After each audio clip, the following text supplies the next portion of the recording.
What a 90 minutes of football we just witnessed at Anfield between Liverpool and Real Madrid, ending 5-2 for Real Madrid. Obviously, you're a Real Madrid fan, G. I'm going to go ahead and get your initial reaction on this. What did you think about this match?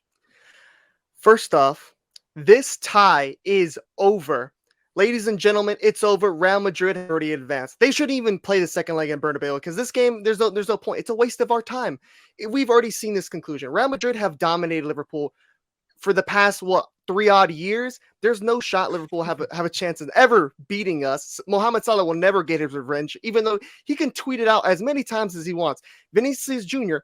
owns partial of Liverpool. I'm gonna go to bed at night knowing that Vinny Jr. owns this team, and we started off the game pretty poorly.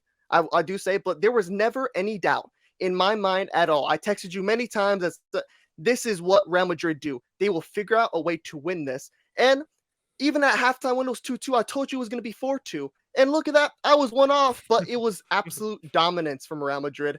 Like I expected. I'm not surprised. This is what we do. We are the champions of Europe 14 times for a reason.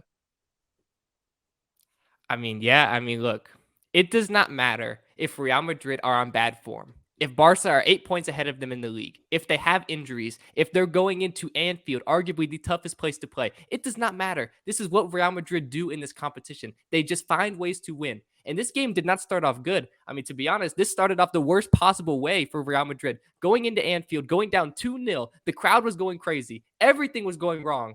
And then one moment of brilliance from Vinicius Jr. changed the game.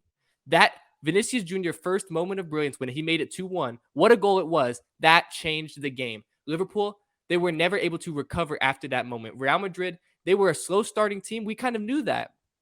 And after Vinicius scored that goal, they settled into the match. And then that midfield for Real Madrid took over the game, and they were never really threatened again. That was the main point that I took away from this game. I don't think you can go into a game in the Champions League against anybody, but much less Real Madrid, with a midfield of Henderson, Fabinho, and Bacetic. You cannot do that. You cannot go into a game against Real Madrid with that midfield and expect to win. You can't do it. You cannot do it. It is impossible. I don't care. You could play anybody. You could play anybody and you would not get a win. It's impossible. And much less you're going against Modric. You're going against Camavinga and Valverde. You're going against arguably one of the best midfields in the world. They got absolutely schooled. And that's my main takeaway. This Liverpool midfield is absolutely shit. That's where this game was lost for Liverpool. And I think it goes back to the fact Gakpo did not play bad today. But my main takeaway is, why did Liverpool sign Gakpo? Why did they do it? They spent 40 million on Gakpo when they realistically should have invested that money into the midfield. If they signed a midfielder, this could be a different tie. This could be a whole different Liverpool team. But instead, they're pulling up with Henderson, Fabinho, and Bacetic and expecting to win. It's not happening. And I mean, everything that went against Madrid in this game, I mean, like you said, it was almost written on the wall to a certain extent that we're playing at Anfield, where Liverpool are notoriously. I mean, who else other than you? I mean, Chelsea have to play this team 2 times every season. How difficult it is to play at Anfield. Yeah, no, it's almost impossible to win at Anfield. Like you circle that game and you say we're probably going to lose this game.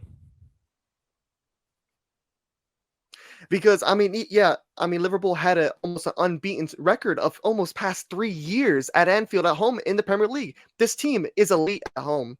I mean, they're one of the toughest teams to go against, especially when you go 2-0 down to them. I mean, Anfield is shaking at that moment. Literally, Anfield shaking. And this is the same field that Liverpool had that spectacular comeback 4-0 on Barcelona. And we all remember the scenes at Anfield and how most of those core players are still in this team. I mean, Virgil van Dijk came back into this lineup where we thought, we didn't expect if he would play, if he wouldn't play. And realistically, now that we look at it, he was a non-factor in the whole match. He was pretty poor today. I'll say. I mean, pretty poor. For his standards, he was pretty poor. For his standards, but to be fair, he had a little knock. But I mean, we go 2-0 down. We lose arguably our best defender, David Alaba. And we're already down Tchouameni. We're already down Ferland Mendy. And Militao had looked like he picked up a little knock too. And it was like, well, this is just what Madrid's entire season has been. Bad injuries at bad moments. But just the aura in this squad. I mean, every team, like, I always never really bought into the fact that people say, these teams are scared to play Real Madrid. I can't really explain any much of it. I mean, you're 2-0 up on Real Madrid, and Real Madrid somehow find ways to get back into the game. I mean, it came from an individual brilliance from Vinicius Jr., where he was swarmed by Liverpool players, and somehow he gets a shot off, and it's gorgeous perfection to the to the perfection of the shot. And the second one was Alisson's fault. I mean, to be fair, I mean, it was a weird match because it was two grave errors by two arguably the best goalkeepers in the world. So I mean, Hmm. it was a bit of a head scratcher. But I mean, going into halftime, it was still a game. Oh There was yeah, it still a was. game to be won, and you would think the home team at tie game they would be having more of a say in the second half, but it was a complete shutout. It was complete Real Madrid dominance in the second half. And to be fair, I would have expected Liverpool, even though they were up 2-0 and then conceded two, and then it ultimately was 2-2. You still could have said that they were going to be feeling confident after that first half, because that first 20 minutes, maybe first 15 minutes, they were looking like the best Liverpool have looked all season. I mean, they were pressing like crazy. They were winning the ball back in dangerous areas, creating chances. Darwin Núñez was pulling out moves that I didn't even know he could do that. I mean, this guy couldn't finish his dinner all season, and then all of a sudden he pulls that off in the Champions League against Real Madrid. I mean, I couldn't believe my eyes. I mean, they had Henderson looking good. You had Bacetic looking good. And then all of a sudden it just turned to shit.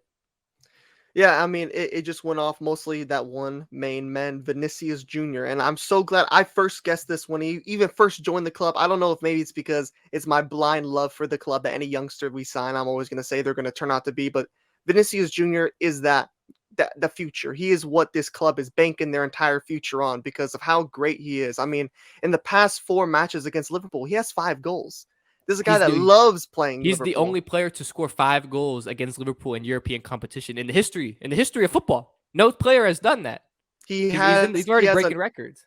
he has a knack for playing Liverpool. He loves playing Liverpool. I mean, Trent doesn't want to see this guy no more. I'm sure you asked Trent Alexander-Arnold, he's tired of playing this fucking guy because there's nothing he can do with him. There's no holding them. And not to mention when Benzema decides to finally get into the group of a game, he's unstoppable.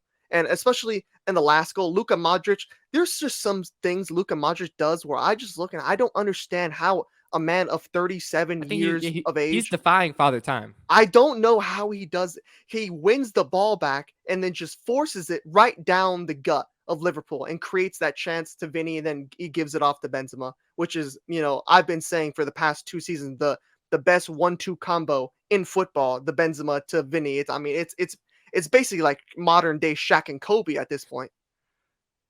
Yeah, I think. I mean, look, we both predicted this. We expected Real Madrid to win this tie, but I don't think either of us expected it to be in this fashion and for it to be like this at Anfield. And I was sitting there at 2-2, and I said, if Liverpool can just make it a 3-2 and they can win this game at Anfield, you go to the Bernabeu. I don't think they would have won, but you have a chance. But now, like we both kind of said, this tie is over. They're both. I mean, look, if UEFA, they should pity Liverpool and not even make them play the second leg. They should just they should Don't just even make send it. Real Madrid through. I wouldn't want to play the second leg. I wouldn't want to waste my energy. I would just want to focus on the Premier League if I'm Liverpool, because there's just no point. It's basically over. It is not basically. It is over, and they're only playing the second leg because they have to. They have to, yeah, because they're forced to. Because I mean, realistically, I as a when my team goes into like especially the knockouts of the Champions League, I always prefer to play away first. So we have that home games. Okay, now they have Yeah, to come to our house, but now it's it not doesn't even necessary. I matter. mean, it doesn't even matter at this point because I mean, not even to say Real Madrid is so dominant at the Bernabeu. I mean, we saw what Chelsea were able to do. I mean, it was pretty close, but I think this is a different Liverpool team. This is the same No, Liverpool team, not even close to the one that made the no, final last year or the one that won the Champions League 2 seasons before that. I mean, this is just a completely different team. no. They lost Sadio Mane. Their midfield isn't as strong. I mean, And basically, it's just an aging team. I mean, they have a lot of those core players still there. It's just they're aging and they're getting old. They're they're not the not same. that yeah. At this moment, before we wrap this one up, do you consider Real Madrid the ultimate favorite to win the Champions League at the moment? I think as we're constructed now with all our injuries, I still don't think we are that number one that we are the team to beat. But if we're just able to just please for the love of God, injury gods, just keep our guys fit a little bit. Like I would love to see Shumani get more minutes in there because I still think he's the best central defensive midfielder in the world, and I'd like to see Alaba be able to play at least 10 games in a row. But as we are constructed, I think we are our hats definitely in the ring. We're definitely there, but there's a lot of good competition. I mean, we were just talking about Napoli. I mean, Yeah, Napoli are arguably, the best one of side the in Europe at favorites. the I mean, moment. I think Yeah. they're one of the best teams in Europe.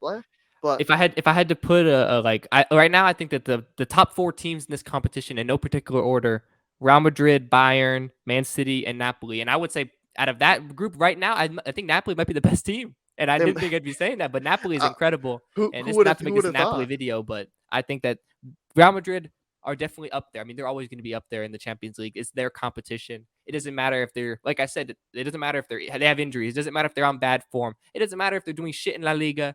This is their competition, and they will find ways to win. They just do it. That's what they do. It's in their DNA. Absolutely, I echo everything you said. But I think without further ado, I mean, unfortunately, we might not even have the chance to make a second leg reaction video because there's no need to. I mean, there's no need to. This game's already over. If you watched this reaction video, you already know what's gonna happen in the second leg. Well, to be honest, there shouldn't even be a second leg. There That's shouldn't the be. takeaway. But let us know down in the comments below what you thought of this match. What do you think of our reactions to it? And just what else? Who you feeling that's favored to win it all? I mean, do you think it's Napoli? Do you think it's Real Madrid? Do you think it's Bayern Munich? Let us know in the comments. Exactly. Let us know in the comments down below. Hit the subscribe button. Let us know everything in the comments down below. But I think without further ado, I'm Zach, I'm G. and we'll see y'all next time for another video. Peace. Peace.